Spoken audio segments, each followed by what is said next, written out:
प्रयागराज में पूर्व एसपी नेता रईस चंद्र शुक्ला की बीजेपी में एंट्री से कैबिनेट मंत्री नंद गोपाल नंदी बेहद नाराज हो गए हैं। नंद गोपाल नंदी ने लिखित बयान जारी कर पूर्व सपा नेता की ज्वाइनिंग पर कहा कि बीजेपी की रीति नीति के खिलाफ ये ज्वाइनिंग कराई गई है।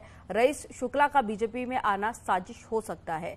नंदी ने नाराजगी जाहिर करते हुए कहा कि मुझे बिना बताए प्रयागराज में ज्वाइनिंग कराना पार्टी के लोकतांत्रिक मूल्यों के साथ खिलवाड़ है। जो बीजेपी को प्राइवेट लिमिटेड कंपनी की तरह चलाना चाहते हैं, मैं उनकी जिद की घोर निंदा करता हूं। दरअसल रईस शुक्ला नंद गोपाल नंदी के खिलाफ में सपा के टिकट पर चुनाव लड़ चुके थे और अब वो बीजेपी में शामिल हो गए हैं, तो ऐसे में नंद गोपाल नंदी ने अपनी नाराजगी जाहिर की है।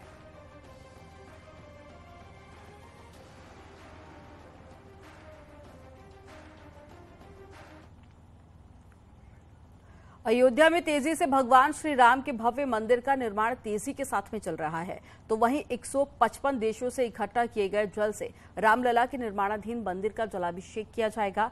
आज होने वाले कार्यक्रम में रक्षा मंत्री राजनाथ सिंह और मुख्यमंत्री योगी आदित्यनाथ भी शामिल होंगे।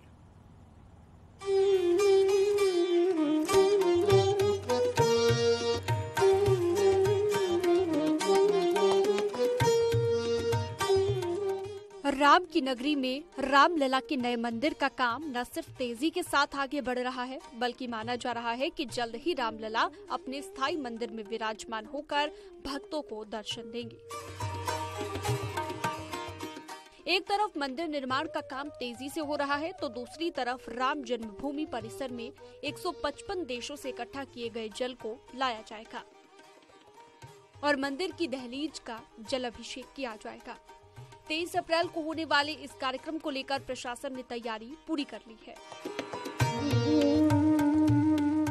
देखिए, अभी औपचारिक जो है सूचना नहीं आई है, परंतु जैसा मैंने आपको कहा कि जिस भी दिवस पे कोई कार्यक्रम यहाँ पर होंगे अति विशिष्ट लोगों के, पुलिस उस की स्तरीय सुरक्षा, उत्कृष्ट स्तर की सुरक्षा करने के लिए अयोध्या पुलिस ने हमारे जो यहाँ पर डीआईजी साहब हैं मुनिराज जी और आईजी साहब श्री प्रवीण कुमार, इन्होंने मिलकर एक विस्तृत सुरक्षा योजना बनाई है इस प्रकार से कि जब भी कभी कोई इस प्रकार के कार्यक्रम होते हैं जहां अति विशिष्ट लोग विभिन्न राज्यों से यहाँ पहुँचते हैं, तो तुरंत उनकी सुरक्षा व्यवस्था उनके अनुसार यहाँ पर डिप्लॉयमेंट हो जाए।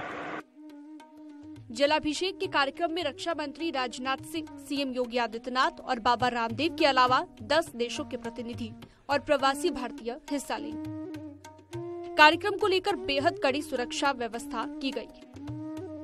चूंकि इस प्रकार के कार्यक्रम यहाँ लगभग हर कुछ दिनों में होते हैं, इसलिए अब हमारा प्रयास यही रहेगा कि हमारे जो ड्यूटी पॉइंट्स हैं वो पूर्व के निर्धारित हैं। इसके अलावा हर कार्यक्रम से पहले अधिकारी स्तर से संपूर्ण सुरक्षा योजना को रिव्यू कर लिया जाता है और हम स्थान की, मार्ग की, व्यक्ति की सुरक्षा सभी पर पूरा ध्यान देते हैं।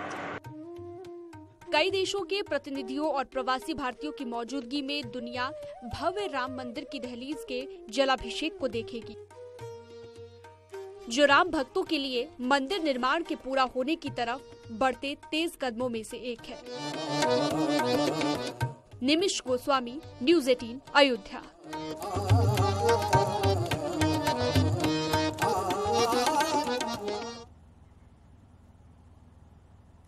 तो वहीं शनिवार को राम मंदिर निर्माण को लेकर एक एक्सक्लूसिव तस्वीर जारी हुई है।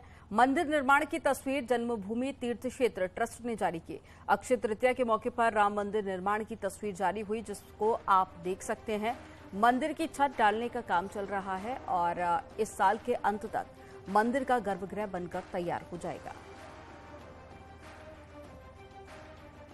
तो ये एक्सक्लूसिव तस्वीरें आप देखिए, राम मंदिर ट्रस्ट की तरफ से ये तस्वीर जारी की गई, जिसमें लगभग काम पूरा हो चुका है गर्भगृह का और अब छत डालने का काम किया जा रहा है। माफिया अतीक और अशरफ की हत्या करने वाले तीनों शूटर्स की रिमांड का आज आखिरी दिन है। पुलिस ने लवलेश तिवारी, अरुण मौर्य और सनी सिंह को 5 दिन की रिमांड पर लिया है। आज शाम 5 बजे इनके रिमांड का समय पूरा हो जाएगा और इन तीनों के साथ में पूछताछ में पुलिस को कई बड़े सुराग मिले हैं, जिसे पुलिस कोर्ट में पेश करेगी।